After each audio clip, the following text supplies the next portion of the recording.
Welcome back to Captain's Log. This is episode number 27.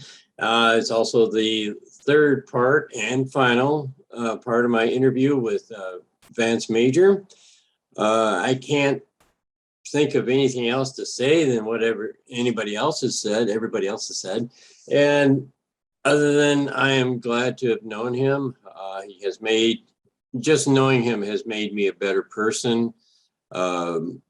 And that's all I can say. You can't say much more without sounding, well, I can't say much more without basically repeating everything that I've said before. So let's get into part 3 of the interview, and thank you for watching. Program complete. Enter when ready. Okay, now another thing. Obviously, I saw the pictures that you took there at Las Vegas. You obviously had a lot of fun. It looked like you especially had a lot of fun with the meals. Was that really, what was that Klingon general that you met? Or Martov? Yeah. Was that really the actor? Yeah. J.G. Helser? Yeah. Oh, cool. Sure didn't look like him. Yeah, him and Alec are really good friends. They cool. I've seen several pictures of them together. They get together quite often. Like, yeah, they are if they're not good friends, they play it online well. So I was beside myself when I saw them. I mean, could you imagine me standing there going, wow, this is a surprise. Not only am I in Vegas doing this thing, but General Kapla, Yeah, really. I mean, and to have a conversation with the guy, I mean, just wow. I mean, yeah. Talk about legend, Right. And speaking of legends, you met the forever ensign there too. I saw. Garrett Wang. That was a story among itself. Okay. Well, first off, talk about story. You have to ask Drew about his ask Drew on Monday about his quest for General Martov. He has a story for you on that one. It's a funny story. I can't spoil it for you, but it's a funny story that he has to tell you. All right. But I did meet the Forever Ensign, and it's Josh and I swear to God, we stalked Garrett Wang when we saw it, because it's one of those, like, it's always a running gag between Josh and I, about Ensign Kim and those memes of Harry as an ensign, even if he's in the 32nd century, the Discovery gets in the 32nd century and is welcomed by Ensign Kim, That would be fun. But for Josh and I to see Ensign Kim, like we took our cell phone and had it up here, taking a, Josh is here, I'm here, in the middle, in the background is Garrett Wang, and we're, remember. But like on our last day there, like, Josh is somewhere, I couldn't find Josh, but Garrett Wang is walking down the hallway, and I'm like, holy smokes, like, man, and I'm like, can I get a picture with you? And he's like, okay. He takes his mask down. And I could tell he didn't want to take a picture with me, but he's being nice and we'll do it anyway. Right. And I'm like, hell yeah. And I'm just, the whole time I'm thinking, where's Josh? And I'm like, oh, well, screw it. To heck with it. I'm going to send this to Josh. Like, yes. It would have been so much better if Josh had been there, but it was great to get a picture with him and send that to Josh and be like, man, but hang this above your bed, Josh. I got it. Ha ha. There you go.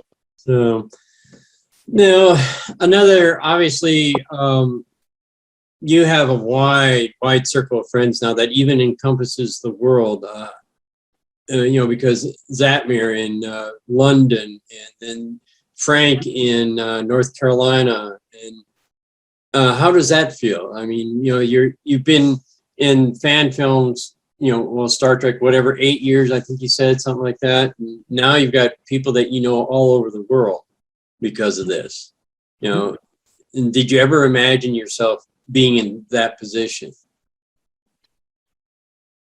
No, it's one of those things, the people from NerdTube, they're the nicest people. And I talk to Zam all the time when I'm driving, and I can't like talk. We'll send voice messages on Facebook back and forth, Right. the voice recorder thing, um, and I love getting those from him just because I'm like, oh, all right, my buddy, and he's one of the most honest people that you'll meet, and it's so refreshing Yes. because a lot of people, um, they're they're fake or they hold back. He never does. He's No, he always doesn't. 100%. Yeah, always 100%. But the thing about it is, it's I'm not special. In the day of social media, we all connect with everybody around the world. Right. So we all have friends that are from all over. Right. The only difference is I play a character on a fan film that a few people know. So I'm a little more recognizable in that regard. Right. But a lot of people have YouTube channels that are a lot more successful than mine. you know, um, I'm not really anything special. It's nice to be held in some regard. I've done a lot of fan films. Some people think are good, some people say are not. You know, um, I've carved out a little niche for myself that not a lot of people can say they've done, Okay. and that feels good. And I've met a lot of wonderful people that I consider close friends. Okay. That I wouldn't have met otherwise, Right. and that feels pretty good. Yeah, I A understand. lot of a lot of cosplayers um, that have done like wow. I know they. It's amazing to me what they've done, Right. um, and I think just the world we live in, I'm just blown away because it's like when I go back to where we were at when we were kids, Right. I wouldn't have imagined this life. So I am very blessed, but I'm nothing special. Well, some people might differ with that, but yeah, I can understand what you're saying because my experience with the Lexington Adventures, to ring my own bell, ding ding, um, going down there to Arkansas to do the film was great. I was so nervous. That's why here I am on stage doing Star Trek in the first, in my mind, the major episode or film. I was so nervous of getting it right. I was concentrating on getting the words right. But now uh, I'm a whole lot better. Just compare my performance in Bellum Eternus as compared to After Action, the one that came after that. By the way, don't ever feed me frozen pizza rolls again. Oh, they taste so good, so Oh good. yeah, I know. So cool and refreshing. But it's been great because I've got a wide circle of friends now, wider than I had before. Mary Jane, for one thing. Oh, she is awesome. I love her. And even though I still call her the Romulan Mary Poppins, because remember doing those green screen, all she had for Romulan was her shirt and stuff, and then honest to God, she looked like a Mary Poppins that way. But so now I kind of wonder, the way you're doing your fan films now, you got so many people that once you shoot the film, you send the stuff off, they edit it and stuff like that. How doing that now, the way it is now, how did that compare to the way you first started doing fan films? Did you have access to all that talent before, all that kind of talent, or did you do all the editing and stuff yourself? I've never done it myself. Like Okay. I am not like that's one reason why I still shoot on a cell phone is because I don't have access to technology. I don't I'm not inclined to those things. I don't have it hasn't been until the last year that I've actually been able to do a green screen properly, and that's been because Josh sent me, the lights for it. Um, you know, the you know Mr. Raygun sent me the green screen for that. I don't, if it hadn't been for my friends, I wouldn't uh, half the films that I do. I am not by any means. That's why I say I'm not anything special. I'm not. Fan films are very. You get by on the charity of your friends. If it's Right. not for your friends helping you out, then you don't get a film made. That's why I say I'll always help out if someone asks me, sure, what can I do to help? Because that's the only way I get my stuff made. Right. So I don't edit. I'm not a good editor. That's not, just like I can't do CGI. That's why I'll never knock CGI, because I can't Right. do it and I'm not going to knock it. And now there are some people out there who can edit good, and there are some who, hey, it's probably best if you don't do editing. But I never knock someone who, if they want to help out, hey, sure, what do you want to do? Right. And that's the way I've always been with people. If they want to do something volunteer, sure, let's put you to use. I'll always, I'll never deny anyone that wants to help, and that's the way Right. I've always been. And that's why I have a huge, for lack of better words, network Mhm. of people to help. And that's why at any given moment, I can have anyone work on any given film. Right. And we all help each other out. And Yeah. we have a huge network of resources, and we do help each other out a lot. Which begs the question, how do you find all those people to help you with your films, as cast and as crew? How do you do that? Because I've always believed at the end of the day that people generally want to help other people out of the kindness of their heart. That people, I know the world runs on money, but I try to believe that people aren't money driven. Right. For me, if you say, hey, Vance, I need a ride to Topeka for this, can you help me? I'm not going to say, sure, Jim, I need gas money. I'm just going to say, all right, Jim, no problem, I'll help you out. Okay. If you give me gas money, that's great. Right. But if you ask me for help, who am I, especially in a time of need, Right. or if you got a broken leg and you need a ride to the hospital, I'm not going to say, all right, dude, but I'm charging you $5. I think some of our systems are fundamentally flawed. Right. I think it's bullshit that we charge people to take an ambulance to a hospital Mhm. when they're, if they're dying. I think the same mentality taken to fan films. I think for something, most things, if you ask someone, hey, I need help with this, what do you need? Well, yeah, I can help you with that. I need this. Well, cool. I know someone that does that, and maybe he can help you. And then you trade services for services. Okay. In a perfect world, that's how it should be. Now, I know it's not always like that, because obviously there are some things that can't be taken like that. So Right. again, I don't want someone to say, Vance says you shouldn't ever charge for this. That's not what I'm saying. But I'm saying for Right. what I do, Right. I can get by with that. And that's how I have for the most part.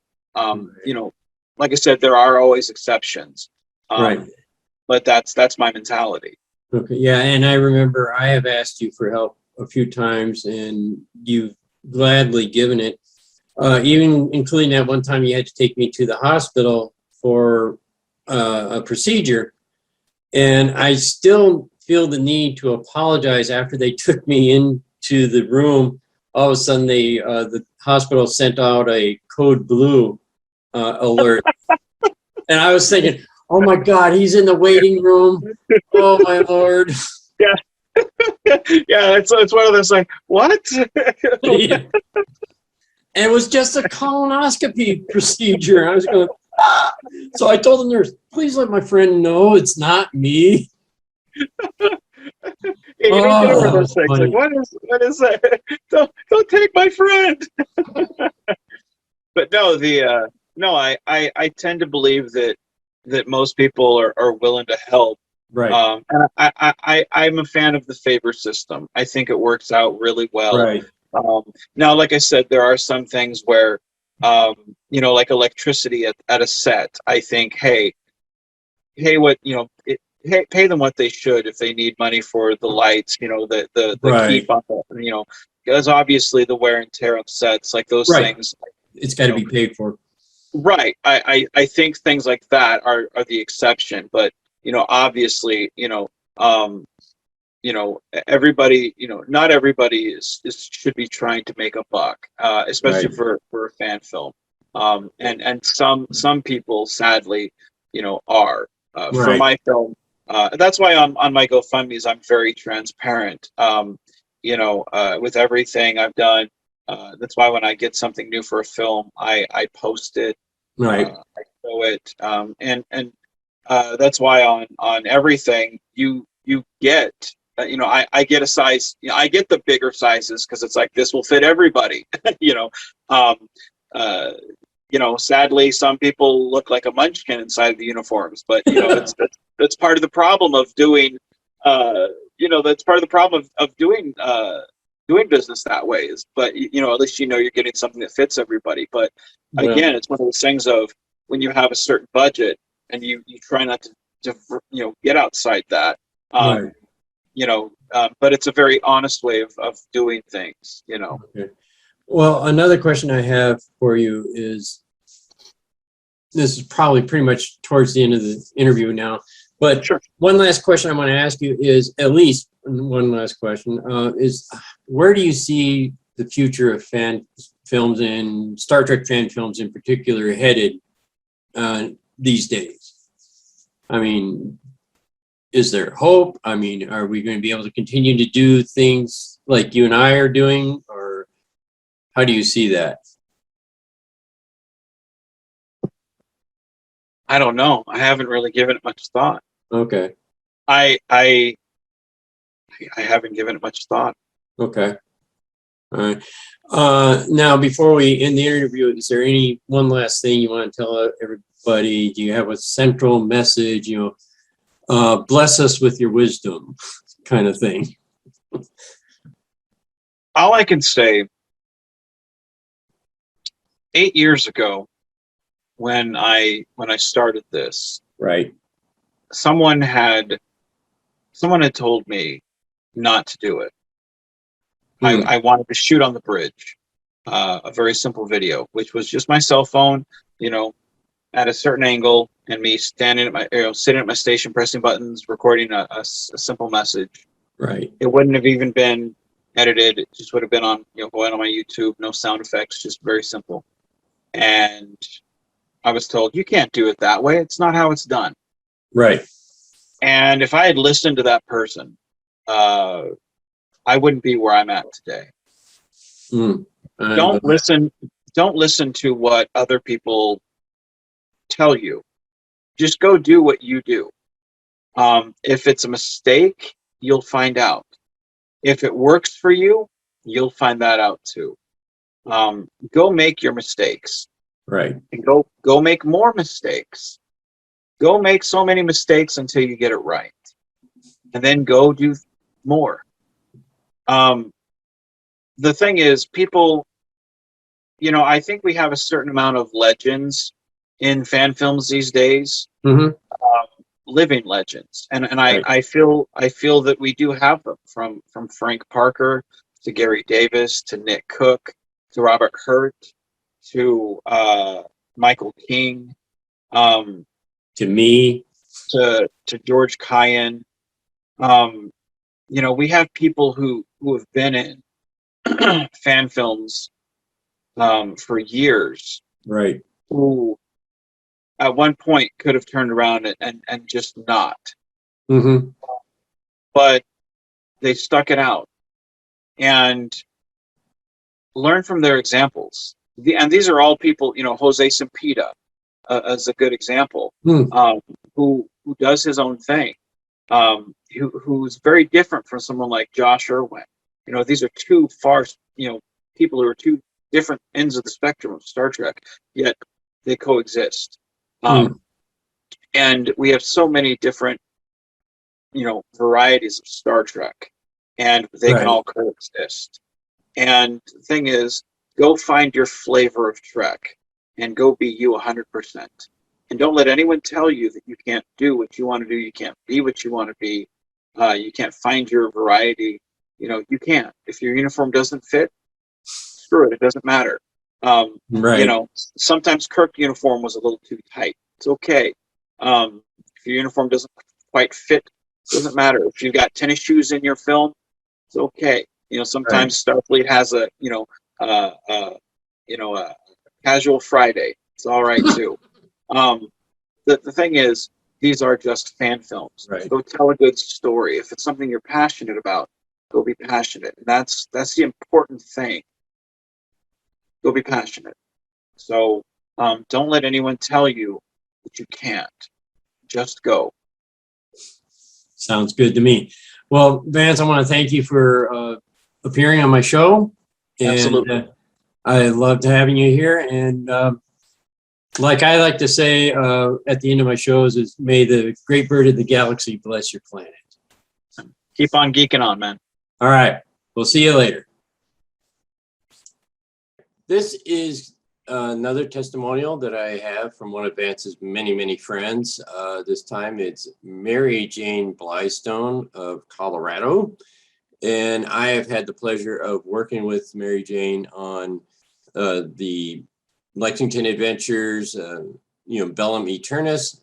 She played 2 roles in that film.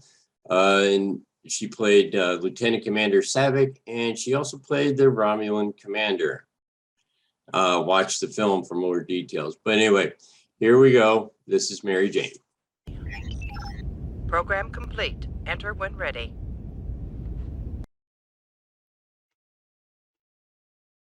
Well, Captain, thank you for having me. What? Let's see.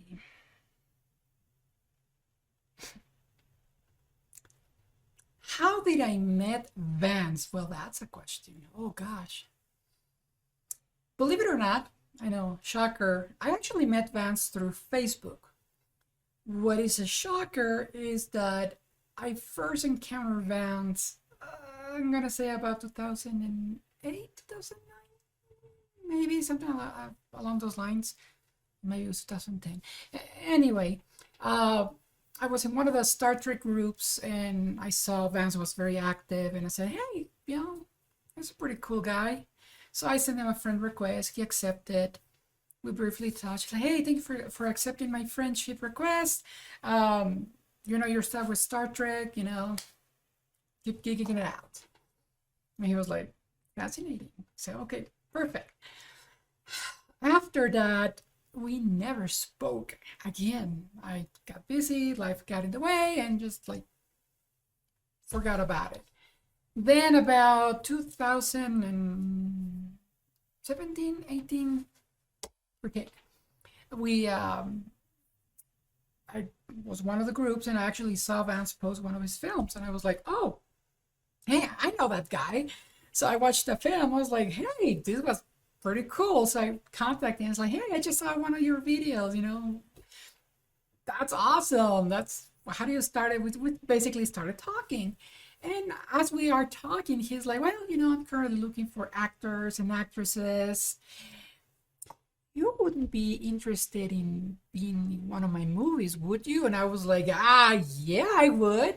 So, and as they say, the rest is history. And that's basically how I met Vance. What do I think about Vance as a person? Well, Vance, let me count the ways.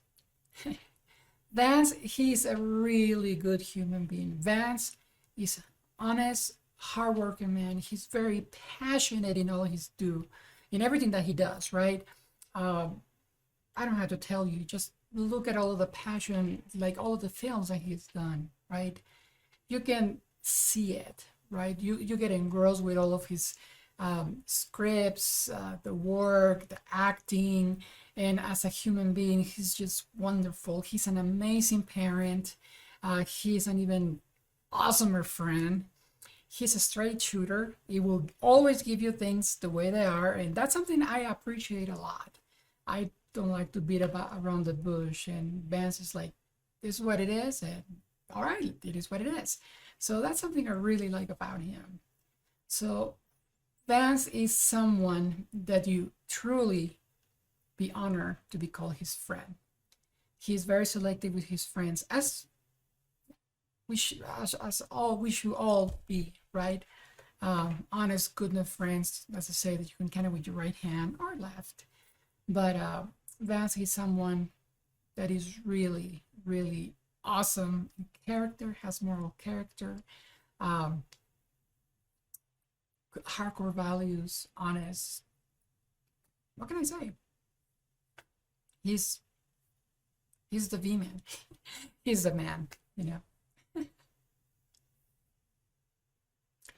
Anything else that I would like to say? Well, I guess I'm gonna start by saying something that you probably don't hear a lot, but I'm gonna say it. And I'm gonna say, thank you, Vance. Thank you for all you do. Thank you for what you have brought to the Star Trek community, but what you have brought to all of us with your films, whether we're watching them, whether we are part of your films, whether we are in whatever way we're involved with you and everything you do. Thank you. You truly are amazing. You are really appreciated. In other words, you're awesome. Keep rocking it, man. Keep being awesome. I am honored to be called your friend.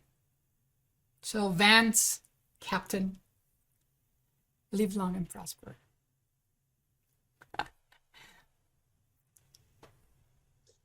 This is a slideshow that I put together in honor of Vance's fan film career. I also want to include some of his family in it because, to show more than one side of Vance. And I think it says it pretty well. So have a look.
Okay, that's it for this week. Once again, thank you for watching, and may the great bird of the galaxy bless your planet.